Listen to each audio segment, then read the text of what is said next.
नमस्कार दोस्तों, मैं आशीष स्वागत करता हूं आप सभी का मेरे YouTube चैनल पावरफुल थिंकिंग में। और आज हम बात करने वाले हैं श्रीमद् भगवद गीता के पहले अध्याय के 1 से लेकर 11 तक श्लोकों के हिंदी अनुवाद एवं व्याख्या के बारे में।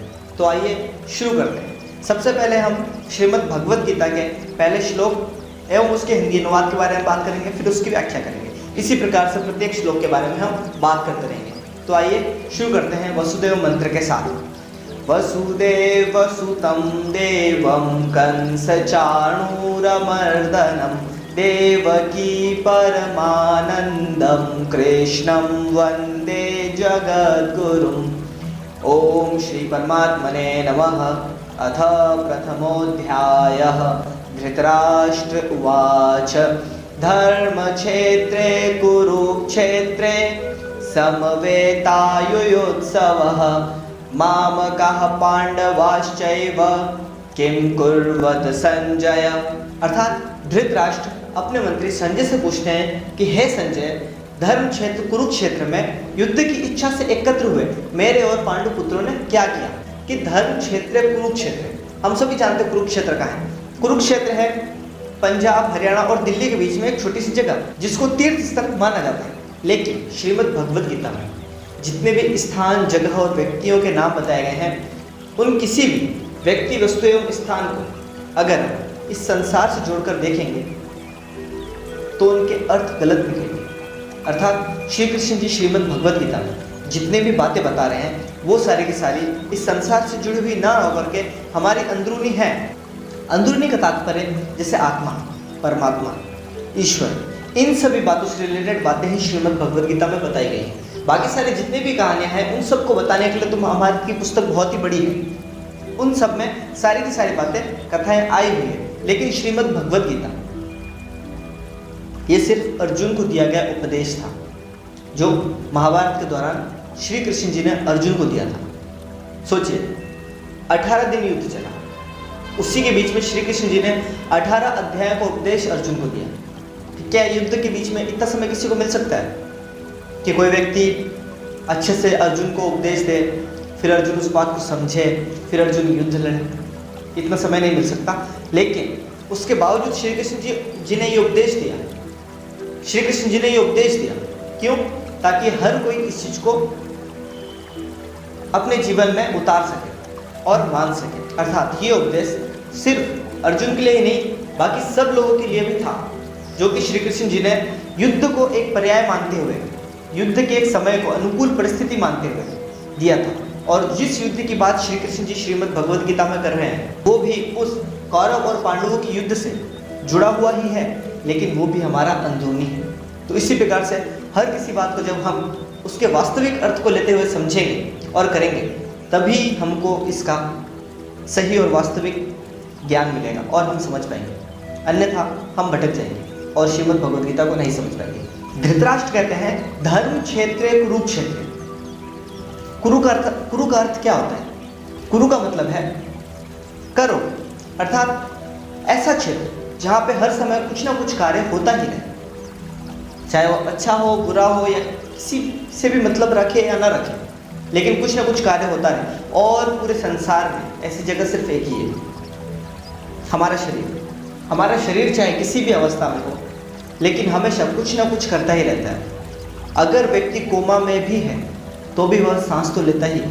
अर्थात जब तक हम मरते नहीं हैं, हमारी मृत्यु नहीं आती, हम इस शरीर के द्वारा कुछ ना कुछ करते ही रहते हैं। चाहे हम बैठे हैं, चाहे हम उठे हैं, चाहे सो रहे हैं, चाहे कुछ भी कर रहे हैं, लेकिन कुछ ना कुछ काम हम करते रहते हैं। हमारा दिमाग हमसे सोचता ही रहता है और हम सांस तो लेते रहते हैं। तो इस प्रकार से कुरुक्षेत्र का अर्थ हुआ हमारा शरीर, जहाँ पे हमेशा कुछ ना कुछ कार्य होता ही रहता है। और हमारे इस शरीर में जब कौरव और पांडव एकत्र होते हैं तो इसका अर्थ ये है, कौरव है बुराई का प्रतीक और पांडव है अच्छाई का प्रतीक। अर्थात हर किसी के अंदर अच्छाइयाँ और बुराइयाँ होती हैं। जब उसका स्तर यहाँ तक पहुँचता है कि उसके अंदर की अच्छाइयाँ और बुराइयाँ लड़ाई करने लग जाए, उनके बीच में द्वंद्व शुरू हो जाए, तो उस व्यक्ति को जरूरत पड़ती है श्रीमद् भगवद गीता की। वापस से वहीं पे बात आती है, उसको जरूरत पड़ती है एक सदगुरु की, जो उसको सही मार्ग दिखा सके, सही बात दिखा सके, सही बात बता सके और उसको युद्ध के लिए तैयार कर सके। यही चीज़ अर्जुन के साथ हुई। जब अर्जुन ने श्री कृष्ण जी को कहा कि श्री कृष्ण जी, मेरे रथ को दोनों सेनाओं के बीच में ले जाके खड़ा कीजिए। मैं देखना चाहता हूँ कौरव पक्ष से कौन लड़ रहा है और पांडव पक्ष से, मतलब हमारी तरफ से कौन लड़ रहा है। तो जब वो ये देखता है कि उधर भी सारे के सारे मेरे सखा भाई हैं, इधर भी सारे के सारे मेरे भाई बंधु ही हैं, तो वो इस बात से बहुत ही ज़्यादा बुरी तरीके से कंफ्यूज हो जाता है। सोचता है कि उधर भी मेरे भाई है, इधर भी मेरे भाई हैं, मैं लड़ूँ तो किस लिए लड़ूँ, मैं किन के साथ लड़ूँ, और अगर इन सबको मार दूँगा तो फिर मैं धन दौलत और महलों का क्या प्रयोग करूँगा।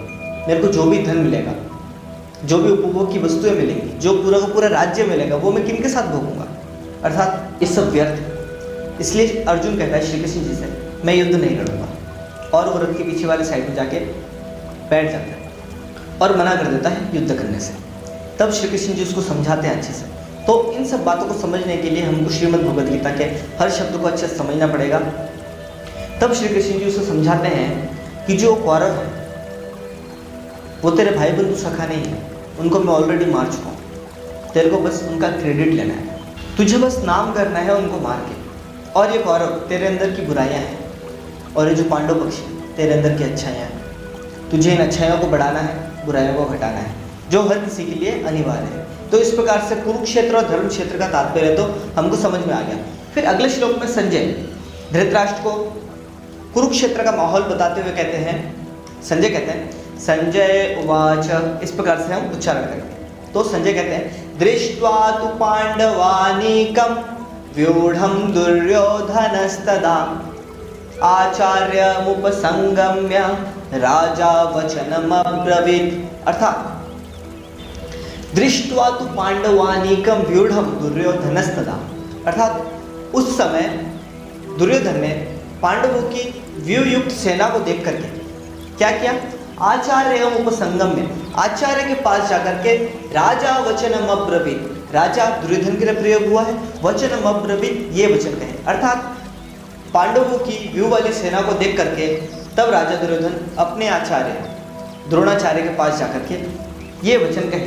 कौन से वचन कहे वो बात अगले श्लोक में बताएंगे, लेकिन यहाँ पे आचार्य शब्द का प्रयोग द्रोणाचार्य के लिए हुआ है। द्रोणाचार्य कौरव और पांडव दोनों के ही गुरु थे, अतः आचार्य शब्द का प्रयोग जहाँ भी होगा वो द्रोणाचार्य के लिए ही होगा।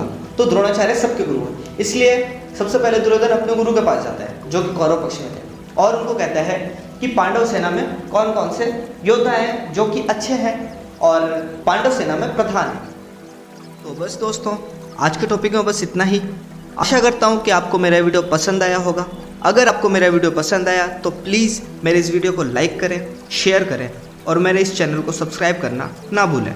नोटिफिकेशन घंटी को भी ऑन कर लें ताकि आने वाली मेरी हर वीडियो की नोटिफिकेशन आपको मिलती रहे। फिर मिलते हैं अगले वीडियो में, तब तक के लिए धन्यवाद।